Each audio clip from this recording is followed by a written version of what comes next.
Oh. Napaka-espesyal lang araw ninyo. Alam ko, mahirap yung pinagdadaanan natin. Oh, pero natutuwa naman ako dahil sa laki-laki ng Pilipinas, so dami ng mga pagsubok natin sa buhay. Pwede ba isang mainit na palakpakan at pagsalubong sa ating Pangulo ng Bansa, President Ferdinand Marcos Jr. Marami pong salamat, Jorme. At nandito lang po kami dahil alam na balitaan namin na yun na nga nagkaroon ng malaking sunog. Maraming nadala sa evacuation center kagaya po ninyo. Kaya kinausap ko kagad si Gatchalian ng DSWD para makapagbigay kagad nito mga relief good at saka yung cash assistance. Para naman kayo kasi ginagawa po namin yan dahil siyempre lahat kailangan ng pagkain, lahat kailangan ng gamot, lahat kailangan ng pagsisilungan. Ngunit hindi lahat ng pamilya pareho ang pangangailangan. Meron yung may bata, may sanggol, meron yung mga matanda. Kaya iba-iba, kaya nagbibigay po kami ng cash para meron kayong gagamitin para sa sarili nyong pangangailangan para sa pamilya ninyo. Kaya ang dapat talaga pagkatapos po nito, pagka panahon na pwede na kayong bumalik sa inyong mga tahanan, ay ang gagawin po natin ay titignan po natin kung paano makatulong yung pamahalaan para sa pagpatayo ulit ng bahay o pagrehabilitasyon ng bahay, pagpaayos ng bahay. At siguro, next time, wag na kayo nagsisiga dito sa malapit sa mga bahay para hindi na maulit itong sunog na ganito. Naintindihan ko naman, wala nang paglalagyan. Pero pag-ingatan po ninyo kasi kawawa naman yung mga nasasalanta sa ganyang klaseng calamity. Kaya ingat-ingat lang po. At kahit na ganitong mangyari, asahan po ninyo, ang gobyerno ninyo nandito, binabantayan kayo, inaalalayan kayo, at titiyakin namin na maaalagaan namin kayo sa lahat ng inyong pangangailangan. Lagi pong ganyan, pagka meron kaming evacuation center na linagay, meron po tayong, siyempre meron itong mga relief good, meron itong mga cash, pero ang nangyayari din ay pati medical team. Meron po dyan medical team. Kasi lagi namin inaalala, kapag ganyan, mga evacuation center, kapag napakasikip, isa lang dyan magkasipon. Wala pang isang araw, nagkalat na, lalo na yung mga maliliit. Kaya nandyan po ang ating mga nurse, mga doktor, para tignan lang, matiyak lang na nasa maganda kayong kalagayan. Kaya po, sige lang po, konting tiyaga lang po, pero gagawin po namin ang lahat para makabalik na kayo sa normal na ninyong buhay. Kaya, sige po, patuloy na. Natigil tuloy yung pagbigay ng pera. Teka, titigil ko na yung speech ko para matuloy yung pagbigay ng assistance. Sige po, maraming salamat po. Alam nyo, nag-uusap kami ni Mayor, namin sa isa't isa, namin, alam mo, ang Pilipino lang ang makikita mo, nasunugan na ng bahay, nakangiti pa, kumakanta pa. Ang galing talaga ng Pinoy, ibang klase talaga ang tibay, tapang ng Pilipino. Pagpatuloy nyo po yan, nandito po kami sa likod ninyo. Maraming salamat po.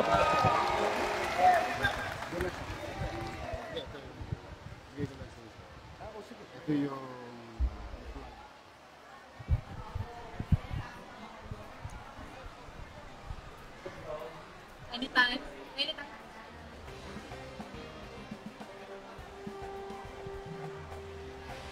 Sa kasalukuyan po ay nandirito pa rin po ang Pangulo sa General Vicente Lim Elementary School. Kasama po niya si Manila City Mayor Francisco Isko Moreno Domagoso, si Department of Social Welfare and Development Secretary Rex Gatchalian at Manila City Vice Mayor Chi Atienza.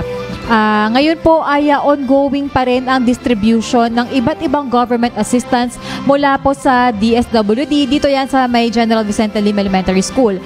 Kabilang po dito ang pamamahagi ng 15,109 pesos each sa mahigit 1,000 at 400 pamilya sa ilalim ng Emergency Cash Transfer Program ng Departamento. Bukod po rito ay namimigay din ng mga family food packs, hygiene kits at hot meals ang DSWD at the same time, Sir Angelo, patuloy din naman ang pamimigay din ng City Government of Manila ng breakfast, lunch at dinner sa lahat ng evacuees. Sir, balikan po natin yung napag-usapan natin kanina, no? Kasi nga nakakalungkot, parang nga sa pelikula, ang Happy Land, pero tragedy yung nangyari sa kanila. Kung tutuusin talaga, hindi talaga biro ang mawalan ng tahanan dahil sa sunog po, no? And itong Happy Land po is said to be among the poorest slums here in the City of Manila. No? So sa inyong palagay, sir, what could have prevented situations like this? Kasi nga kung titignan natin, paulit-ulit na pong nangyayari, sir, yung sunog na ito. Regarding po sa ating mga areas, no, na disaster prone area, no, and let's see to it that we also have some intervention program, no. Yes. Especially we have also some of the organization or government agencies to tap with it.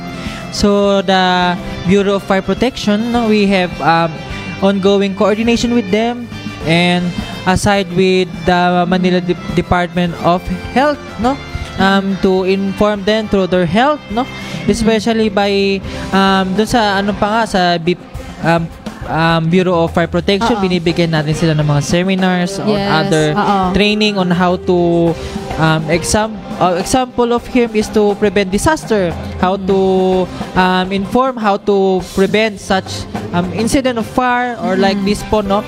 At saka aware din po sila barangay officials from different barangays on how we can prevent them to this incident. Okay. At dito po nagtatapos ang aming live coverage ng pagbisita ni Pangulong Ferdinand R. Marcos Jr. sa mga naapektuhan ng sunog sa Happy Land, Tondo, Manila. Ako po si Gaba Niked mula sa Radio Television Malacanang. Ako naman po si Angelo Gabriel Avila mula sa Manila Department of Social Welfare. Less than 100 days na lang po bagong araw ng Pasko. Pagdating sa spirit of giving, naway hindi magmaliw sa atin lahat ang diwa ng pagtutulungan, lalo na sa mga kababayan nating may pinagdaraanan.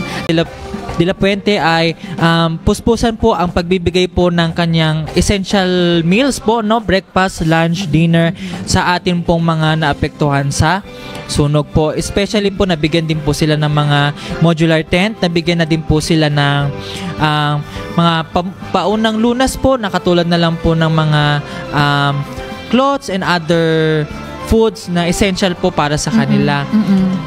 Ayun po. And with the help din po ng ating mga kasamahan po sa Manila Department of Social Welfare, no, kaysa din po sa angkla po ang bawat distrito ng Social Welfare and Development po natin sa Manila. Ang District 1, District 2, District 3, District 4, District 5, District 3, and Baseco. So lahat po ng distrito under Manila Department of Social Welfare talagang nakipagtulungan upang maiibsan po ang lagay po sa ating mga naapektuhan na pamilya po dito po sa nangyaring sunog po, no. Pero Sir Angelo, no, at the same time kasi itong temporary shelter po ay eskwelahan. So dahil ito ay paaralan, paano naman po yung mga estudyante nito? Nung nagdaan pong sunog po, ma'am, nung September 14 to 15, no. So, nag-coordinate na din po ang schools, no, regarding po doon sa mga naapektuhan ng pamilya. So, starting by Monday until present po, ang naging kasunduan po, no, especially po sa ating mga butihing principal sa Antonio Villegas na si Principal Diosdado Florendo. Ang Antonio Villegas ay kasalukuyan naka-okupa po sa ating mga affected beneficiaries, no. Doon po sila pansamantalang na nanunuluyan. And after po next Friday, September 19? September 19, no, pwede na po silang makisilong po sa kanilang mga relatives, sa kanilang mga kasamahan po sa pamilya na meron pong mga matutuluyan, no? Oo. And regarding po doon, para mapagpatuloy po ang klase po ng Yes, ating yes, tama yan, sir. mga bata. Oo. Dahil po nung September, nung Monday until onwards po, online or synchronous po ang kanilang klase. Doon po sa Antonio Villegas at sa Vicente Lim. Oo. Kasi nga naman, sir, kung titignan natin, sir, medyo challenging po talaga na mapastay po sila dito ng matagal dahil yun nga yung sitwasyon na may mga batang maapektuhan. Yes may po, mga ma'am. estudyante Opo. tayong Tama po maapektuhan. And in situations like this, sir, ano po ba ang, like, yun nga po, kayo po sa office po ninyo, naka-handle na po tayo ng mga gantong fire situations din before. Paano po ba ang unang intervention na ginagawa ng pamahalaan mula po sa local government hanggang ma-involve ang national government? So, ito po ay dumadaan po tayo sa continuous process po, no? Step by step po tayo. So, ito po ay upon coordination pa din po natin, no? With the Manila Department of Social Welfare, with the barangay official ng nasasakop ng jurisdiction ng sunog on other disaster, no? Upon coordination, nababalidate po natin ang family, estimated families, kung ilan po yung nasunugan, kung ilan po yung family, individual. Then after po nun, nasabi ko na din po kanina, stress debriefing, no? Yes, Para yes, oo. matukoy po natin ang kanilang mga damdamin nung araw na yon at para maibsan po ang kanilang kalungkutan. And then binabalidate na po namin, binibigyan na po namin sila ng ini-interview din po namin sila at ini-intake po namin sila. And then after po nun, after po namin mabalidate lahat ng mga naapektuhan sa sunog, we are processing it to ensure the City of Manila will be verifying those victims of the calamities to transmit it to the Office of the Mayor and to other agency to inform them. This is the family being affected po sa nasabing sunog. Para si City of the Mayor is to inform na ano yung magiging hakbang nila na mabibigay po sa ating naapektuhan. Katulad na lang po ng pagbigay po ng cash assistance po sa ating mga naapektuhan, no? Nagbumisita po si ating buting Mayor Isko Moreno Dumagoso nung September 16. Nagbigay din po sila ng 15,000 po na cash assistance po para maisan po ang kanilang tulong na mabigyan po sila ng matutuluyan po kung saan po sila pwedeng mag-stay at maibsan din po ang kanilang hirap doon sa natamo nila sa sunog po, ma'am. Sir Angelo, medyo malaki sigurong manpower yung i-activate natin dito kasi sabihin mong 2,000 families to, ilang daang tao yung i-interviewin niyo po para ma-verify, 'di ba, yung sitwasyon. So ang dami yung social workers po talaga. Yes, ma'am. In fact po talaga nag-distribute na po kami ng scheduling po sa bawat distrito po, no. Ang Manila Department of Social Welfare ay nagbigay po ng schedule or ating distribution po ng per scheduling of time. Pero na-maximize din po natin ang time. Dahil kasi sir, ito nagmamadali 2,000. kayo kailangan magawa niyo siya within the day. Opo, dahil hindi lang din po ang District 1 ang nagtulong dito sa district, kundi lahat po ng district dito sa lungsod ng Maynila sa social welfare, no? Kung matatandaan niyo po, ang Manila Department of Social Welfare ay may mga social worker, no? Yes, So bawat social worker po ng different district po, from District 1 to District 6 and to Baseco Satellite. So lahat po yun nagtulong-tulong. Kasama din For po this nila. case po, Yes. Kasama din po ang ating child development workers. Kasama din po ang disaster team sa pag-interview, sa pag-handle po ng libo po nating pamilya na apektuhan. Hindi lamang po ang departamento po namin sa social welfare, kasama din po namin ang iba't ibang ahensya ng department sa lungsod ng Maynila. Nandun din po ang Department of Public Service, City Engineering Office, at ang Manila police district, So no? parang ang nangyari, interagency na rin Yes, talaga, no? opo. Kasi So, hindi talaga kakayanin ng office nyo lang alone. Tama no? po. Oo, So, oo, ayun oo. po ay with coordination naman po ng hindi lamang po isang departamento, kundi buong departamento, interagency po ng lungsod ng Maynila. At ang kapakanan po ng ating mga mamamayan ay iniisip din po ng ating butihing mayor na si Yorme, no? Para maibsan po ang kanilang nararamdaman, ang kanilang kahirapan sa sunog na nangyari, ay minabuti po na makipag-coordinate at makipagtulungan ang bawat departamento sa lungsod ng Maynila. Oo. At ayan po ay kasalukuyan pa rin pong nasa Antonio J. Villegas High School ang Pangulo upang personal na matignan ang kalagayan ng mga kababayan nating nandoon. Kanina, Sir Angelo, galing tayo dyan, may mga nakausap tayong ilang mga nabiktima netong sunog sa Happyland. At ayun nga po, iba-ibang kwento talaga, Merong iba sa kanila na dyan na lang tumanda sa Happyland. Mayroon din namang mga galing probinsya na dyan palang magsisimula sana ng buhay kasama ang pamilya, pero nangyari itong trahedya. Pero at the end of the day, yun nga, sabi nila, tuloy lang ang laban para sa kanilang mga pamilya. Pero ito, Sir Angelo, meron ding ilan po. Ay, may natanong tayo si tatay kanina. 71 years old na po siya. Pero ang sabi po ni tatay, kahit daw po may ilang beses na siyang nakaranas ng sunog dyan sa may Happyland, ayaw pa rin daw niyang umalis. Kasi nga, sabi niya, ito na raw talaga, dito na siya tumanda, yung kabuhayan niya na nandito na. So, from our end po sa City of Manila, paano po tayo nag-intervene pagka ganito? Ano pong ginagawa natin kapag may mga sitwasyon pong ganito, sir? Usually po si tatay na na-interview po natin kanina, regarding po dun sa kanyang sentiment po sa Yes, area na yun, no ma'am? So nakikita po talaga natin na nasa kanya pong karanasan, as bilang doon na po siya tumanda, si tatay. Doon na din po kasi siya lumaki. So ang karamihan po sa atin po dito sa Happyland, doon na po talaga sila tumanda. So nakakaakibat po doon sa kanilang pagtanda ay yung band nila doon sa area. So para may sentimental attachment. Yes po. Kasi kung tutuusin po, alam nyo naman po din ang buhay ng ating mga taga-Tondo. Pinaglalaban din po nila ang kanilang mga kabuhayan, ang kanilang mga hanap buhay. Isa na din doon ang kanilang tirahan. Yes, Pinaglalaban po nila yan.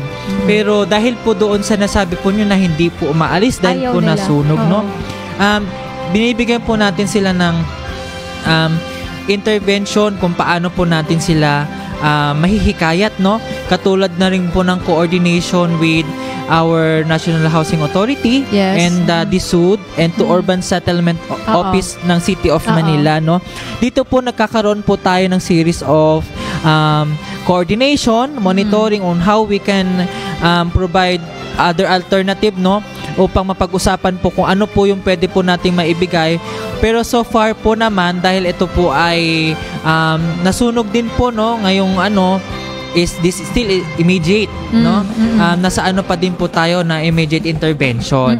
After po na pag meron po tayong family na hindi din umaalis dahil may sentimental sila, doon na po tayo magtatap ng mga organization, ng mga different department, not only to local but also to national level po. Oo. Kasi sir, yun nga, halimbawa, gusto pa rin nilang bumalik, pero dahil nasunog na, completely all out, wala talagang natira, wala naman din talaga sila ibang mapupuntahan. So, possible din po ba na halimbawa, although lagi natin silang, kumbaga, on our part po, talagang hihikayatin talaga natin, di ba? So, halimbawa, may iba sa kanila, doon na lang po kayo muna tumira sa mga kamag-anak nyo, ganun po ba ang may mga... Yes, ma'am. Usually, karamihan din po sa Tondo or sa Happyland specifically, may mga relative din po sila from different barangays, So, kung makikita po natin, minsan po doon po sila nag-i-stay para po na mabigyan po sila ng pansamantalang tirahan doon po sa mga kamag-anak nila,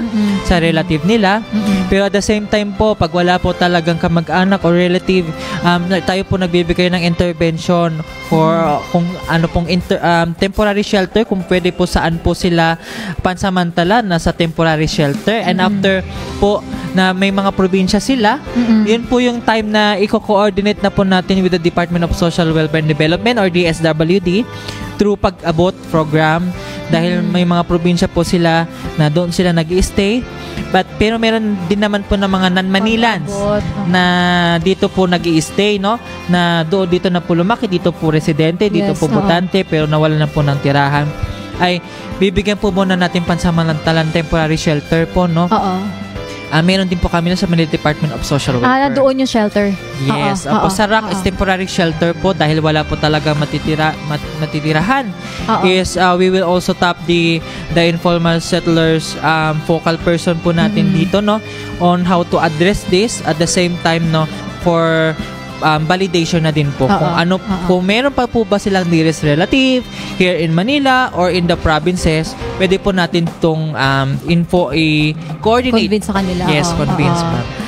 Kasi actually, mahirap yun, ma'am, no? Yung kapag doon na sila ulit mag-i-stay doon sa... Yun nga Kasi, kumbaga, yung iba talaga, ito na yung naging buhay kasi nila, di ba? Dito na talaga sila tumanda. So, medyo malaking pagbabago rin talaga, sir? So, yes, pag once po ba na lumipat na sila, say for example, may kamag-anak sila dito within Manila, lumipat na sila, continuous pa rin po ba yung intervention natin sa kanila? Or...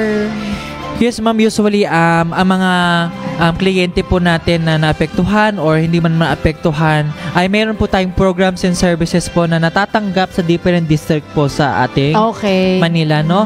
Ang Social Welfare and Development Office ay nagbibigay po ng mga agarang tulong, whether it is immediate or long-term intervention, ma'am. Yes, oo. Meron po tayo na mga basic na crisis intervention unit sa ating City of Manila. Doon po tayo nagbibigay sa kanila ng mga assistance like educational assistance, financial assistance, medical assistance, burial assistance, and other assistance po na nakapaloob po doon po sa area po natin within Manila, no? Kasi hati-hati po per district. So, if for example si Happyland, no, from 105, meron po siyang assistant for financial, pwede po nating ilapit yun from district office natin. Kung ano yung pinakamalapit na district na malilipatan nila, tama po ba? Yes po. At meron din po tayong mga public hospitals within Manila, no? At yun po, naibsan naman din po ang kanilang kahirapan sa buhay para masolusonan din kung ano man ang pangangailangan ng ating mga pamilya.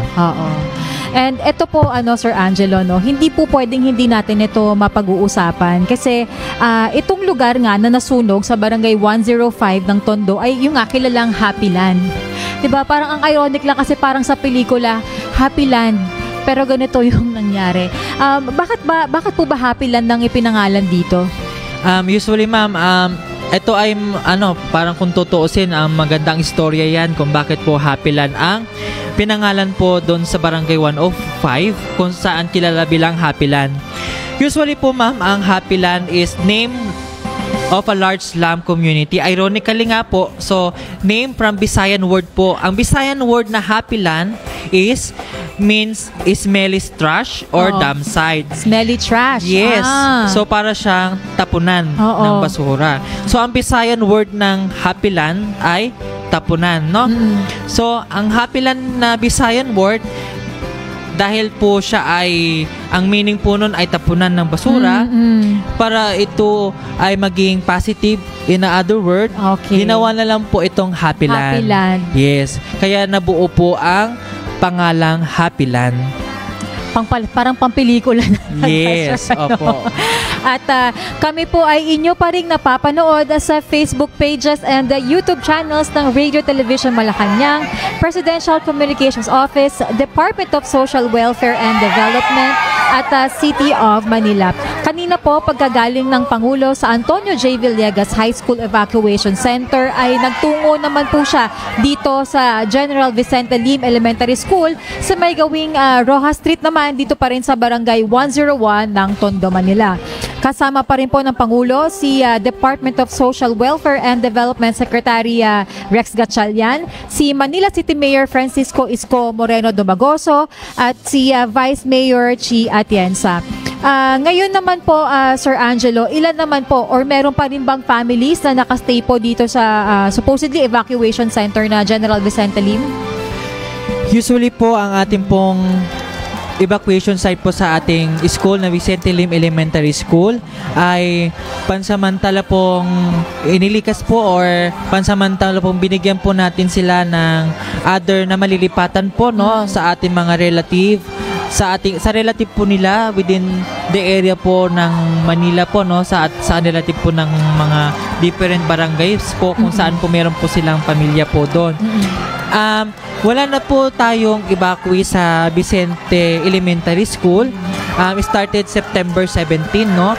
At according din po sa ating coordination with Principal Josefina Villarreal, mag-start na po ang ating mga klase ng ating mga estudyante, no, sa Vicente Lim Elementary School. Okay. So after po kasi ng online or synchronous activity po ng mga bata sa elementary school, ay ayun po minabuti po na pansamantala pong bigay po sa atin ang mga iba pang mga evacuation site.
Magandang araw, mga taga-Hapilan.